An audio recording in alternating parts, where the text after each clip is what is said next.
명의 말씀 잠언서 15장, 6기서 15장 1절로부터 13절까지의 말씀, 엘리바스의 비난이라는 제목의 말씀을 가지고 하나님의 말씀을 증거합니다. 6기서 15장 1절로부터 13절까지의 말씀 함께 봉독합니다. 대만 사람 엘리바스가 대답하여 이르되 지혜로운 자가 어찌 헛된 지식으로 대답하겠느냐? 어찌 동풍을 그의 복부에 채우겠느냐? 어찌 도움이 되지 아니하는 이야기 무익한 말로 변론하겠느냐? 참으로 내가 하나님 경외하는 것을 그만두어 하나님 앞에 묵도하기를 그치게 하는구나. 내 제약이 내 입을 가르치나니 내가 간사한 자의 혀를 좋아하는구나. 너를 정죄한 것은 내가 아니요 내 입이라. 내 입술이 내게 불리하게 증언하느니라. 내가 제일 먼저 난 사람이냐? 산들이 있기 전에 내가 출생하였느냐? 하나님의 오묘하심을 내가 들었느냐? 지혜를 홀로 가졌느냐? 내가 아는 것을 우리가 알지 못하는 것이 무엇이냐? 내가 깨달은 것을 우리가 소유하지 못한 것이 무엇이냐? 우리 중에는 머리가 인 사람도 있고 연로한 사람도 있고 내 아버지보다 나이가 많은 사람도 있느니라. 하나님의 위로와 은밀하게 하시는 말씀이 내게 작은 것이냐? 어찌하여 내 마음에 불만스러워하며 내 눈을 번뜩거리며 내 영이 하나님께 분노를 터뜨리며 내 입을 놀리느냐? 아멘. 기도하겠습니다. 하나님 아버지, 사람이 판단하는 눈은 온전하지 못합니다. 때로는 그 판단이 어떤 일을 넘어뜨리기도 하고 쓰러뜨리기도 하고 큰 상처기를 줍니다. 주님, 오늘 주시는 말씀을 통하여 욥이 아버지 앞에 고백하고 친구들과 함께 자신의 처지에 대해서 말씀하는 것을 비롯해 너의 죄로 인하여 너의 행한 대로 하나님이 보응하심이라고 욥에게 충고하고 있습니다. 아버지, 욥은 그 충고에 대해서 너무나 아파하고 슬퍼하며 인간이 죄 있는 것도 알며 하나님이 하시는 일을 감히 측량할 수 없음을 인정하지만 그럼에도 불구하고 자신의 처지 너무도 힘들어 저의 처지를 비관하며 저의 생각을 내려놓습니다. 그때 저의 하는 말을 들으며 친구들은 조언하고 또한 하나님의 말씀으로 건계하지만 때로는 그 건계가 하나님 판단하는 건계가 아니라 그저 원론적이며 그저 평범한 그 누구에게도 해당되지 않는 그러한 확실하지 아니하는 헛된 말씀이 될 때가 있습니다. 주여, 오늘도 주님이 주시는 말씀 가운데에 깨닫는 영을 허락하여 주옵시고 우리의 오는 어려움이나 환난이나 고난이나 핍박이 꼭 우리의 죄로 인함은 아닌 것으로 인해 혹시 고난 중에 있다 할지라도 아버지 마음 아파하지 않게 해주시고 때로는 하나님께서 나를 정케 하시고 더 정금같이 나오게 하시며 나를 시험하사 더 완전케 하시고 면류관이 되고자 하는 하나님의 계획도 있으심으로 인해 위로받는 시간이 되게 하여 주옵소서. 예수님의 이름으로 기도 올려옵나이다. 아멘. 욥은 하나님의 말씀에 가장 원론적이고 그 다음에 진리 안에서 친구들의 건계를 받았습니다. 사실 그 친구들의 건계가 잘못된 것들은 아니었고요. 그것이 맞는 것도 알았고 그 친구들의 건계보다 더 욥은 하나님의 우월하심과 온전하심과 완전하심을 찬양했고 어려움 중에도 그 하나님의 초월하심과 능력을 인정했어요. 그런데 그럼에도 불구하고 친구들이 계속 욥에게 건계하고 있는 것은 뭐냐면 야, 인생이 얼마나 죄 많은지 아냐. 항상 우리가 이러한 일을 만날 때에는 너를 돌아봐. 너 분명히 죄가 있어. 회개할 내용이 있을 테니까 너 그거 하나님 앞에 회개해. 너희 자녀들도 그렇고 너도 그렇고 분명히 이런 일을 만나는 데는 그냥 만나는 게 아니야. 이 주요 골자가 회개하라는 것입니다. 맞습니다. 회개하지 아니할 인생이 누가 있겠어요. 우리 중에 그 누구도 의로운 자는 없습니다. 다 죄인이거든요. 그런데 후일에 보면 이 친구들의 관계가 잘못됐다라기보다는 욥에게 대해서 그렇게 해당하는 비난받을 만한 일로 인하여 고난이 아니었음을 하나님은 저 친구들에게 일러주세요. 그리고 나중에는 욥에게 오히려 어떻게 하라고 하죠? 용서를 빌으라고, 그리고 욥을 찾아가게 하고 그 욥과 함께 화해하게 합니다. 사실은 욥과 친구들이 화해할 만한 것은 아니고요. 섣불리 판단한 것, 말씀에 대해서 확실한 그러한 은혜는 있었지만 세 친구와 이 욥까지도요. 하지만 때로는 그 관계가 꼭 그 사람에게 맞는 것이 아니라는 것을 우리는 깨달아 알아야 될 것 같습니다. 사실 우리 인생들이 권면하고 건개할 수 있는 것은 항상 어때요? 우리의 잣대, 우리가 깨달을 수 있는 것만큼만 권고할 수가 있어요. 그러다 보니까 어떤 이들은 그 깊이와 높이와 넓이를 측량할 수 없는 하나님의 깊음을 다 깨닫지 못하기 때문에 권고하는 것이 맞지 않을 때도 있어요. 특별히 이렇게 욥처럼 하나님 보시기에 귀한 종인데도 불구하고 시험을 만날 수 있거든요. 어려움을 만날 수 있거든요. 아무도 몰라주는 그러한 공포와 이 수렁에서 푹 빠져가지고 낙심하고 있을 때가 있거든요. 그럴 때 우리는 판단하고 비난하기보다는 오히려 함께 울어주면서 기도해주는 게 필요할 것 같습니다. 이 세 친구들도 그냥 곁에서 욥과 함께 했더라. 욥과 함께 울었더라. 욥이 기도하는데 그들도 함께 가슴 아파했더라. 이렇게 하면서 했으면 아마 이 친구들이 야, 너는 울은 자와 함께 울고 웃는 자와 함께 웃었으니 참 귀하도다. 이렇게 아마 칭찬받았을 거예요. 그런데 물론 이 친구들도 마음을 같이 하면서 욥에게 아픔을 겪고 있는 게 가슴 아파서, 그래서 어떻게든지 이 가슴 아픈 현실에서 빠져나오게 되려면 하나님 앞에 긍휼히 입어야 되는데, 그러려면은 우리가 늘 회개해야 되고 우리의 삶을 돌이켜보는 것이 마땅하다. 가장 원론적이고 가장 맞는 진리의 말씀을 전했지만 꼭 맞는 말씀은 아니었던 것입니다.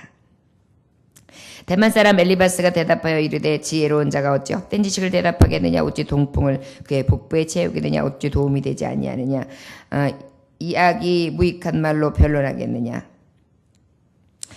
참으로 내가 하나님 경외하는 일을 그만둬 하나님 앞에 복도하기를 그치게 하는구나. 뭐라고 말씀하시면 엘리바스가 대답을 하는 것입니다.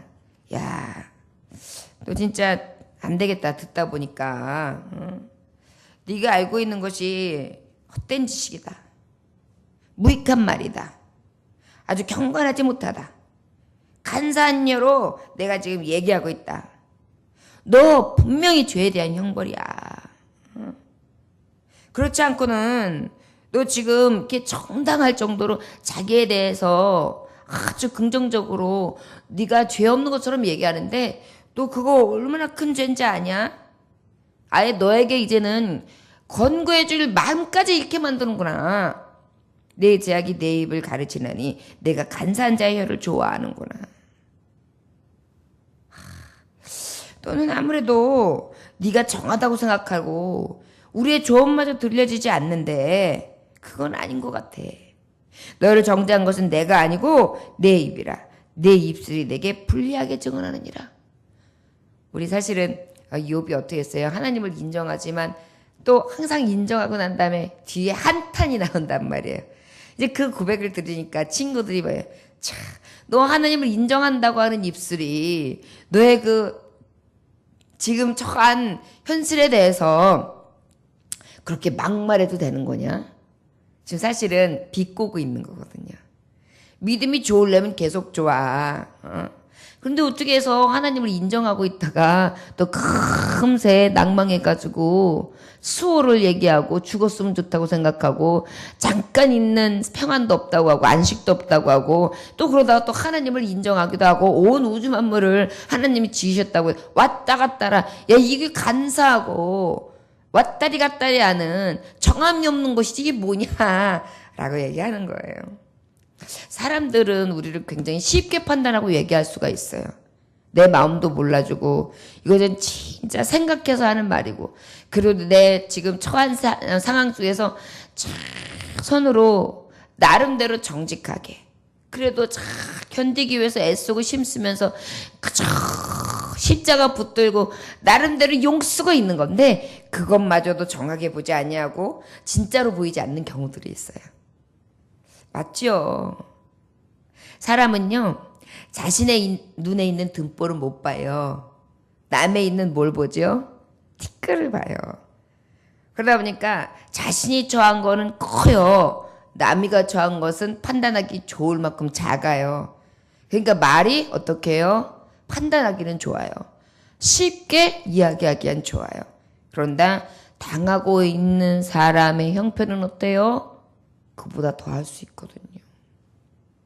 예를 들어서 말씀에도 분명히 기록되어 있지만 배를 곪고 있는 사람이 있어요. 현실이 지금 밥을 못 먹고 있는 처지예요. 그런데 그 처지를 이해한다고 생각하면서 야, 참 딱하다 그러면서 야, 너 어떡하냐? 너 가서 빨리 배고픔을 해가래. 너 가서 얼른 먹어. 너 가서 얼른 쉬어. 야, 얼마나 힘드냐. 이것이 위로가 되겠냐는 거예요. 진짜 위로는 어떤 거죠? 사실은 그의 형편 가운데 내가 밥을 해 먹고 있으면 그 밥을 반을 나눠서 이거 먹어. 죽 끓여 먹고 있으면 나도 죽밖에 못 먹지만 이거 나랑 같이 나눠 먹어. 이것이 그에게 필요한 거예요. 물론 욥이 겪고 있는 거 자녀가 죽었는데 내 자녀를 대신할 수도 없고요. 뭐 재산이 다 사라졌는데 재산을 내 거 있는 거 반을 뚝 떼어드리기도 힘들어요. 사실 어려운 일이에요. 또 그가 큰 육신의 고통을 통해서 가려움을 호소하면서 긁고 있는데 나도 그 피부병 앓겠다고 하면서 그 피부병과 같은 것을 앓을 수도 없어요. 바로 이런 차이예요. 그 현실을 우리가 그 누구도 대신할 수가 없어요. 그의 마음을 그 누구도 대변할 수도 없어요. 그가 상하고 있는 이 상황들을 우리가 똑같이 경험할 수도 없어요. 그렇기 때문에 그들이 그 인생마다 처한 것들에 대해서 우리는 함부로 판단할 수 없다는 얘기예요. 그렇기 때문에 우리가 가장 고난을 겪고 있는 형제들과 같이 할 수 있는 것은요. 그저 같이 울고 같이 웃으면서 같이 먹고 같이 좀 나누면서 그저 10마디의 말보다는 같이 먹어주고 같이 울어주고 같이 웃어주고 그저 안타까운 마음으로 구원하실 수 있는 능력이 하나님 앞에 기도하는 것밖에 없어요. 어쩔 때는 위로가 위로되지 않을 때가 있어요. 그냥 말하는 것을 아끼는 것도 그에게 위로가 될 때가 있어요. 자, 예를 들어서 장례식장에 갔어요. 자녀를 먼저 묻었어요. 내 자녀들은 건강해요. 그러면요 그 상황에서는 위로가 안 돼요. 그냥 얼굴을 딱 맞대하자마자 눈물을 뚜루루 흘리면서 말은 하지 않고 어떻게 아프지? 그저 그냥 같이 울면서 그저 탁 끌어안고 어깨를 툭툭툭 치면서 같이 아파해 주는 게 위로지요. 다른 어떤 얘기를 하다가 어떤 분들은 좀 주책 맞은 경우들이 있어요. 그래가지고 하지 말아야 될 말들을 위로라고 해요. 근데 그게 어떤 거예요? 지금 아파하고 있는 나에게는 더 큰 상처를 주는 거예요. 그렇기 때문에 이 엘리바스가 하는 이 조언이라고 하는 거, 주 안에서 주는 이 비난들이 우리 인생들에게는 필요해서 주시는 말씀이에요. 왜요? 우리는 고난을 만날 때 원망하거든요. 죄로 인해서 만나는 게 허다해요. 욥처럼 온전한 자, 완전한 자가 어디 있겠습니까?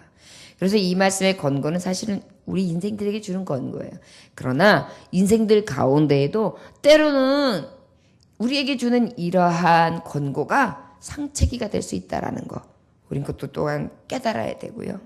그 다음에 욥이 받는 이 비난이 얼마나 가슴 아프고 뼈 아픈 것이며 또 꼭 우리의 입찬 말이 실제적인 위로나 실제적인 도움이 못 될 때가 많다는 거. 그래서 우리는 정말 말씀 안에서도 형제자매 일으킨다고 할 때에도 굉장히 두렵게 판단하는 것이 아니라 이해하고 긍휼을 베풀며 그 마음을 같이 해주면서부터 비롯돼야 된다는 것을 기억해야 될 줄 믿습니다. 7절의 말씀에 보니까 내가 제일 먼저 난 사람이냐? 산들이 있기 전에 내가 출생하였느냐? 야, 너 말하는 게 무슨 굉장히 다 산 사람처럼 얘기한다? 이 얘기예요. 누구에게? 욥에게. 야, 네가 다 살아봤어? 하나님의 오묘하심을 내가 들었냐? 지혜를 홀로 가졌느냐? 너 하나님의 오묘하심을 네가 다 들었어? 하나님의 오묘하심을 다 네가 그 지혜로 알고 있어? 너 혼자만 하나님의 지혜로 넘치냐? 내가 아는 것을 우리가 알지 못하는 것이 무엇이냐? 내가 깨달은 것을 우리가 소유하지 못한 것이 무엇이냐? 야, 너희의 깨달은 것, 네가 소유하고 있는 것, 네가 알고 있는 것, 우리가 모르는 건 또 뭐가 있냐? 우리 중에는 머리가 흰 사람도 있고 연로한 사람도 있고 내 아버지보다 나이가 많은 사람들도 있어. 우리가 늘 조언을 구해야 되는 지혜자들, 연로한 자들, 백발이 숭숭한 자들, 그런 분들이 쫙 깔려 있어. 니네 아버지보다 나이 많은 분들도 살아계신 분들이 있어. 그런데 어떻게 너 다 산 사람처럼 그렇게 얘기하냐? 네가 깨달은 게 다냐? 네가 알고 있는 게 다냐? 너 그렇게 생각하면 너 오해야. 이렇게 얘기하고 있어요. 사실은 욥이 가지고 있는 확고한 하나님에 대한 지혜, 지식, 그리고 그 하나님을 믿고 있는 신념, 또 아버지에 대한 믿음으로 나아가며 지금 처해 있는 여러 가지 상황들에 대한 이야기, 이런 것들을 지금 반박하고 있는 거예요. 어떻게 보면 핍박이죠. 사실은요, 네가 똑바로 살았어? 지금 아주 큰 일을 만난 사람한테 가가지고 그러는 거야. 너 똑바로 살았어? 자식 잃고서 막 10자식을 다 잃고서 꺼이꺼이 울고 있는 사람한테 야, 네가 지혜가 있으면 얼마나 있어? 지금 그렇게 얘기하는 거예요. 이건 진짜 해도 해도 너무한 거예요. 너 하나님을 알아도 다 알아? 지금 재산 다 잃고 꺼이꺼이 울고 있는 사람한테 야, 너가 지금 말하는 게 다 맞아? 너가 지혜가 있으면 얼마나 있어? 이렇게 지금 얘기하고 있는 거예요. 얼마나 이 친구가 돼가지고 이게 진짜 가슴을 치고 또 치게 만드는 거예요. 그리고 어떤 분들이 이래. 그냥 내가 그럴 줄 알았어. 너 해는 꼴이 딱 이런 일 만나게 생겼어. 사람이 싹수가 노랗다 그러지 너는 이런 일 만나고도 남을 줄 내가 알았어 라고 얘기하는 사람도 있어요. 여러분 만약에 진짜 그래서 결과가 그랬다고 해도 고난을 만나고 환난을 만나고 어려움을 만난 사람한테 이렇게 말하는 것은요 2번 죽이는 거예요. 우리가요 안다고 하면서 지혜자라고 하면서 권고하는 사람이고 그저 사랑이 많고 하나님을 경외하는 사람이고 그저 주님 말씀대로 산다고 하면서도요 어떨 때는요 이렇게 미련한 행동을 해요. 엘리바스가 얼마나 지금 욥의 마음을 또 치고 또 치게 하는 거예요. 그죠? 그래, 네가 판단하는 것도 맞고 네가 하나님의 말씀을 받은 것도 많고 야, 넌 어떻게 이 고난 중에서도 하나님을 그렇게 인정할 수가 있냐? 맞아, 너는 정말 지혜자였어. 그런데 어떻게 이런 일을 만났을까? 네가 얼마나 힘들지 내가 어떻게 다 이해할 수 있겠어. 하지만 우리가 할 게 뭐가 있겠냐? 참고 인내하면서 하나님 앞에 기도하자. 내가 힘이 닿는 대로 내 슬픔을 함께 할게. 이렇게 얘기해 주는 게 좋잖아요. 그래야 다시 용기를 좀 낼만 하잖아요. 근데 지금 그렇게 얘기하는 거예요. 맹비는 너 분명히 네 꼬라지 마. 이게 그냥 오는 게 아니야. 하나님이 그냥 오게 하는 게 아니야. 아이고 세상에. 여러분 우리 성도들이나 형제들이나 누굴 만났을 때 이 어려움을 만나면 그렇게 말하지 맙시다. 혹시 저 사람이 아주 몹쓸 짓을 하는 것을 눈으로 봤고 그 결과라고 해도 그 결과치에 대해서 지금 아파하고 있는 형제에게는 그렇게 말하면 진짜 그 형제에게는요 자기도 알아요. 어느 만큼 깨달아요. 또 다 깨닫지 못해도요 지금 현실이 너무 무거워요. 그러지 않아도 지금 피 흘리고 있어요. 피 흘리는 데다가 그냥 벅벅 긁고 있는 거예요 지금. 우리 그러한 사람 되지 않기를 원합니다. 믿는다고 하면서 건개한다고 하면서 상처를 더 주지 아니하는 진정으로 긍휼한 마음으로 마음을 같이 해주는 진실한 하나님의 종들 되기를 원합니다. 11절에서 13절에 하나님의 위로와 은밀하게 하시는 말씀이 내게 작은 것이냐? 어찌하여 내 마음에 불만스러워하며 내 눈에 번뜩거리며 내 영이 하나님께 분노를 터뜨리며 내 입을 놀리느냐? 그리고 뭐라 그러냐면 하나님의 위로와 은밀하게 하시는 말씀이 내게 작은 거냐? 너 하나님이 주시는 은밀한 말씀을 너 이렇게 작게 여기지 마. 이렇게 얘기해요. 이게 뭐냐면 우리가 지금까지 하나님의 말씀을 가지고 너한테 권고한 거야. 그 말이 너의 지식보다 짧다고 생각해도 너 그거 그렇게 우습게 여기지 마. 말하자면 뭐예요? 어린아이에게도 배울 거 있으면 배우고 어쩔 때는 당나귀를 통해서도 너에게 말씀을 전해. 그러면 그거 작게 여기는 게 아니야. 너 깨달아. 이렇게 얘기하는 건데 이거는요. 어느 만큼 이길 만한 시험을 받은 자 그래도 이렇게 사랑을 충분히 주면서 조심스럽게 권고할 때 드는 말이죠. 지금 욥처럼 정말 하나님을 인정하고 아버지를 경외했던 자, 믿음으로 살고 애썼던 자, 진리에 대해서 하나님을 온전히 의지하고 그 이름을 인정하는 자에게 줄 말은 아니거든요. 그것도 굉장히 우리가 분별해야 돼요. 목사님들이 예를 들어서 기도하고 하나님 말씀대로 살려고 애를 써요. 그런데도 목사님들도 시험이 온단 말이에요. 어려움이 온단 말이에요. 막 어쩔 때는 암도 오고 어쩔 때는 큰 일을 만나요. 그러면 아유 목사님 내가 그럴 줄 알았어요. 그러니까 말이죠. 그러니까 내가 그렇게 말하지 않았어요. 그리고 목사님 우리가 이럴 때는 깨닫는 자가 복이 있대요. 깨달을 게 있는 줄 생각하시고 목사님도 지금 잘못하신 거 하나님 앞에 회개해야 돼요. 우리도 고난을 만나고 보니까 다 그렇더라고요. 이렇게 물론 맞는 말일 수 있고 그분의 말을 통해 하나님이 당나귀처럼 들어 쓰실 때도 있어요. 말은 조심해야 되는 거예요. 왜냐하면 그래도 믿음으로 살고 말씀으로 막 몸부림쳤거든요. 근데 큰 시험을 만나면 누구나 그 시험 앞에서는 큰 거예요. 그러면 같은 말에도 그렇게 하지 않고 정말 그 목사님을 진짜 위한다면 작정기도도 하고 눈물로 같이 호소하기도 하고 그러다가 아버지 앞에 주님이 주시는 예언 안에서요 하나님이 주시는 그런 조언이 되면은 아주 두렵고 떨리는 마음으로 그렇게 할 수는 있어요. 하지만 자기 판단을 해가지고 그죠 또르르 해가지고 말하기 좋게 막 얘기하는 거 굉장히 하나님 보시기에 가지 않은 거죠. 하나님은 지금 나중에 하나님은 여기 고난을 당하는 욥에게 하나님이 그래도 지금 이렇게 멀리 떨어져 계셔야 되는 시간이기 때문에 그냥 두시는 거죠. 이거 그렇게 기뻐하시지 않는 거거든요. 어찌하여 내 마음이 불만스러워 내 눈을 번뜨도 그렇게 불만스러워가지고 아주 적대적이고 아주 불쾌한 눈으로 우리에게 아주 그냥 눈을 부라린다. 내 영이 하나님께 분노를 터뜨리면 내 입이 놀린다. 하나님 대적 안 했거든요. 하나님 대적한 게 아니에요. 욥은 하나님 그대로 인정했어요. 그리고 뭘 얘기한 거냐면 하나님은 인정하지만 자기의 지금 맞닥뜨려 있는 게 너무 힘드니까 하나님 저 지금요 그냥 지옥 같아요. 우리 그렇게 하나님 앞에 말할 수는 있잖아요. 아버지 저 지금 만나는 시험이 너무 커요. 저 지금 너무 아파요.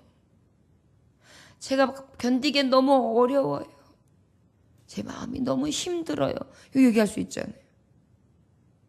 아버지 왜 내게 이런 고통을 주세요. 아버지 이 고통까지 하나님 도말해 주세요.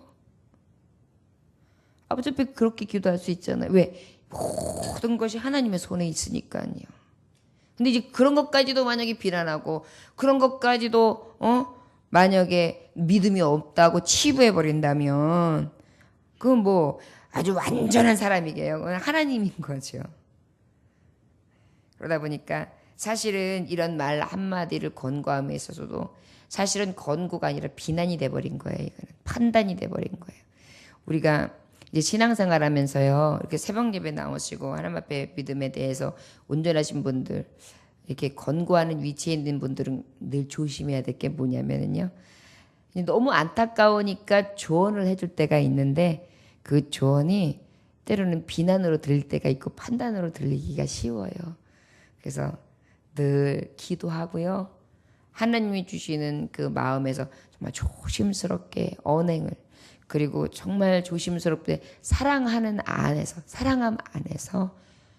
그래서 주님의 주시는 안타까운 마음으로 그렇게 정말 권고해야 될 것을 우리는 깨닫습니다. 저와 여러분, 인생의 굳은 비바람, 고난의 인생을 살아갑니다. 이 욥기는요, 욥을 통해서 이 고난 중에 어떻게 참아 인내할 것인지에 대해서 우리에게 주시는 말씀이거든요. 저와 역시 혹시 저와 여러분 비난받을 때 있습니다. 판단받을 때도 있습니다. 내가 처하고 있는 이 고난 가운데 함부로 말하는 사람들도 있고요. 조롱과 멸시 섞여서 너 똑바로 살아서 이 꼴이냐? 이렇게 얘기할 때도 있어요. 그런데 또 그것에 대해서 우리가 그렇게 화내고 분낼 것도 아니에요. 하나님은 겸손한 자를 사랑하시잖아요. 그래, 이거 나한테 하나님이 깨닫게 하시는 말씀이야. 더 기도하고 더 겸손해지라고. 이렇게 받으면 복이에요. 시험에 들지 않고. 또 말할 때에는 저의 입장을 충분히 고려해서 그렇게 그에게 권고하는 것이 가장 복되다는 것을 깨달아 하시기를 원합니다. 저와 여러분, 이 욥기서를 통해서 늘 하나님이 주시는 위로와 또 아버지께 주시는 권면의 말씀을 통해 깨닫고 주의 뜻 안에서 말씀 가지고 설 수 있는 저와 여러분들 되시기를 주의 이름으로 축원합니다. 기도하겠습니다. 하나님 아버지, 욥이 만나는 고난은 너무나 뼈아픈 현실이었습니다. 살이 마르는 현실이었습니다. 아버지, 어느 누가 모든 것을 가진 자가 하루아침에 10자녀들을 통해 기쁨을 누리고 그들을 위해 혹시 부지 중에 지은 죄가 없을까 하여 번제를 드리며 하나님을 완전하게 심령을 다해 하나님 앞에 온전하다 하심을 입을 때까지 그렇게 드릴 수 있겠습니까? 그런데도 전심을 다해 주님을 찾았으나 견디기 힘든 어려움 또한 온몸은 종기로 퍼져 그저 긁고 또 긁어도 고통스러워 딱지가 앉으며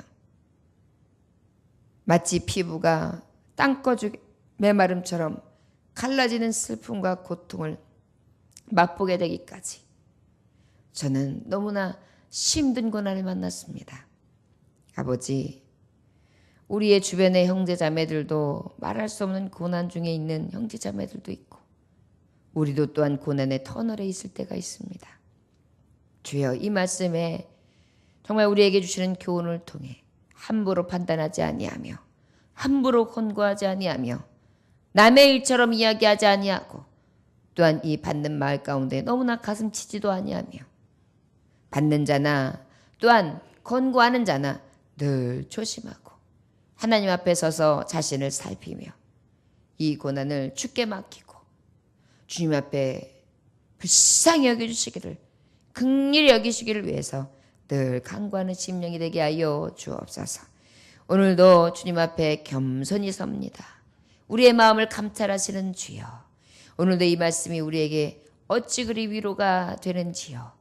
주님이 주시는 이 위로의 말씀을 따라 오늘 하루도 힘을 얻게 하시고 나는 내 사정도 안다, 내 마음도 안다, 내 실정도 안다, 내게 향한 조롱과 비난도 안다.